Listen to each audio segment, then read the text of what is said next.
ಸುತ್ತ ಹಾಗೂ ಈ ಗ್ರಾಮದ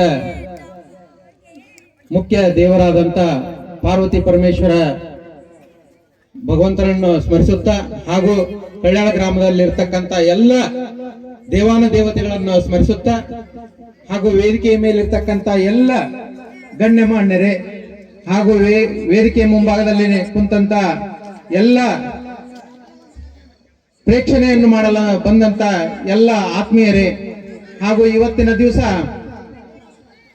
ಭಕ್ತ ಕನಕದಾಸ ತರುಣ ನಾಟ್ಯ ಸಂಘ ಕಳ್ಯಾಳ ಗ್ರಾಮ ಪ್ರಸ್ತುತಪಡಿಸತಕ್ಕಂತ ನಾಟಕ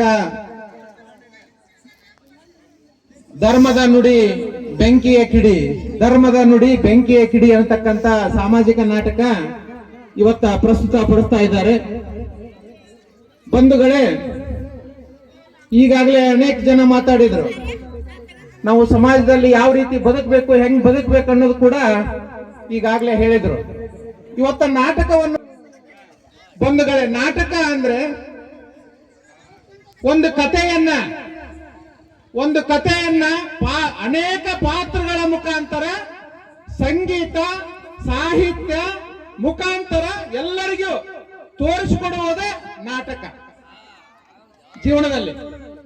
ಮತ್ತು ಅದೇ ರೀತಿಯಾಗಿ ನಾಟಕದಲ್ಲಿ ಅನೇಕ ಭಾಗಗಳು ಕೂಡ ಬರ್ತವೆ. ಒಂದು ಸಾಮಾಜಿಕ ನಾಟಕ ಇರಬಹುದು, ಒಂದು ಧಾರ್ಮಿಕ ಇರಬಹುದು, ಈ ತರ.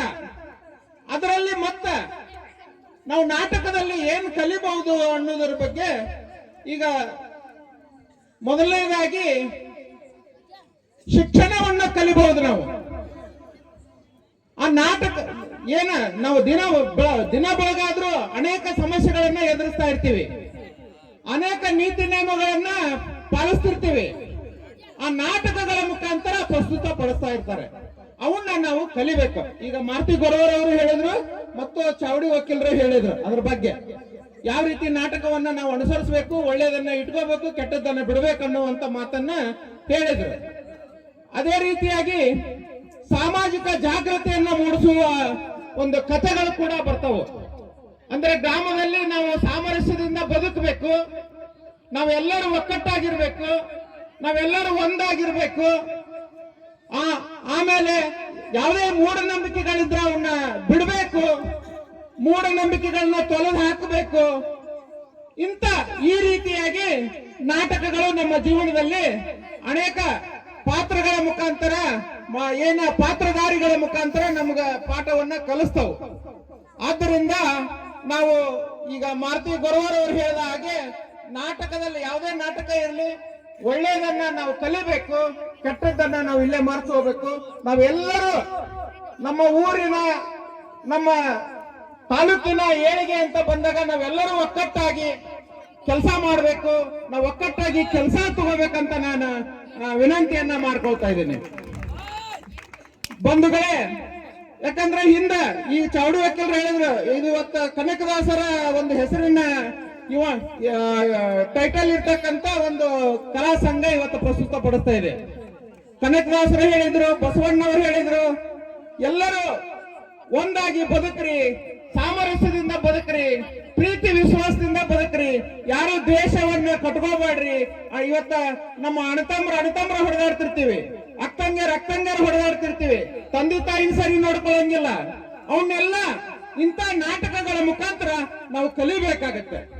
ಎಲ್ಲರನ್ನು ಪ್ರೀತಿ, ಯದ್ಭಾವಂ ಸದ್ಭವತಿ ಅಂತಕ್ಕ ಸಂಸ್ಕೃತದಲ್ಲಿ ಒಂದು ನಾನುಡಿ ಇದೆ.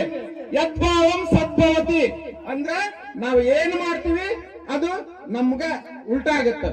ನಾವು ಒಳ್ಳೇದು ಮಾಡಿದ್ರೆ ನಮ್ಗೆ ಒಳ್ಳೇದಾಗತ್ತೆ, ನಾವು ಕೆಟ್ಟದ್ದು ಮಾಡಿದ್ರೆ ನಮ್ಗೆ ಕೆಟ್ಟದ್ದಾಗತ್ತೆ. ಪರೋಪಕಾರಂ ಇದಂ ಶರೀರಂ, ಈ ದೇಹ ಬಂದಿದ್ದು ಮತ್ತೊಬ್ಬರಿಗೆ ಉಪಕಾರ ಮಾಡಕ್ಕೋಸ್ಕರ, ಯಾವತ್ತೂ ಅಪಕಾರ ಮಾಡಕ್ಕಲ್ಲ.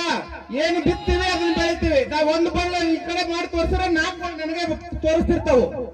ಆ ಉದ್ದೇಶಕ್ಕೋಸ್ಕರ ಪ್ರತಿಯೊಬ್ಬರು ಕೂಡ ಜೀವನದಲ್ಲಿ ಒಳ್ಳೆಯದನ್ನ ಮಾಡೋಣ, ಎಲ್ಲರೂ ಪ್ರೀತಿ ವಿಶ್ವಾಸದಿಂದ ಬದುಕೋಣ.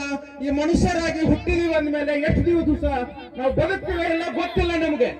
ನೀರ್ ಮೇಲಿನ ಗುಳ್ಳಿ ಯಾವಾಗ ಪಟ್ ಅಂತ ಹೇಳಕ್ಕಾಗಲ್ಲ.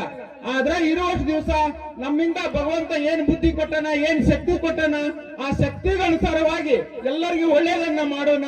ಇಂಥ ಸಾಮಾಜಿಕ ನಾಟಕಗಳ ಮುಖಾಂತರ ಅನೇಕ ವಿಷಯಗಳನ್ನ ಕಲಿಯೋಣ ಅಂತ ಹೇಳಿ ಈ ಸಂದರ್ಭದಲ್ಲಿ ನನಗೂ ಕೂಡ ಇಲ್ಲಿ ಕರೆಸಿ ಒಂದ್ 4 ಮಾತನ್ನ ಮಾತಾಡ್ಲಿಕ್ಕೆ ಅವಕಾಶ ಮಾಡಿ ಕೊಟ್ಟಂತ ಎಲ್ಲಾ ಕಲ್ಯಾಣ ಗ್ರಾಮದ ಗುರು ಹಿರಿಯರಿಗೆ ಹಾಗೂ ವೇದಿಕೆ ಮೇಲಿರ್ತಕ್ಕಂಥ ಎಲ್ಲ ಗಣ್ಯಮಾನ್ಯರಿಗೆ ವಂದಿಸಿ ನನ್ನ ಮಾತನ್ನ ಮುಗಿಸುತ್ತೇನೆ. ಜೈ ಹಿಂದ್, ಜೈ ಕರ್ನಾಟಕ. ಮುಖಾಂತರ ನಾವು ನೋಡಿಕೊಂಡು ಒಳ್ಳೆಯ ಒಂದು ನಾವು ಕೆಟ್ಟದ್ದನ್ನ ಬಿಟ್ಟು ಒಳ್ಳೆಯದನ್ನ ಆರಿಸಿಕೊಂಡು ನಾವು ಒಳ್ಳೆಯವರಾಗಿ ಬಾಳ್ಬೇಕಂತ ಹೇಳಿದಂತ ನಮ್ಮ ಗವಿ ಸಿದ್ದಪ್ಪ ದ್ಯಾಮಣ್ಣ ಸರ್ಗೆ ಧನ್ಯವಾದಗಳು. ಈಗ ಜ್ಯೋತಿ ಬೆಳಗಿಸುವ ಕಾರ್ಯಕ್ರಮವನ್ನ ನೆರವೇರಿಸಿಕೊಟ್ಟಂತ MM ಹಿರೇಮಠ್ ಇವರು 2 ಮಾತನಾಡ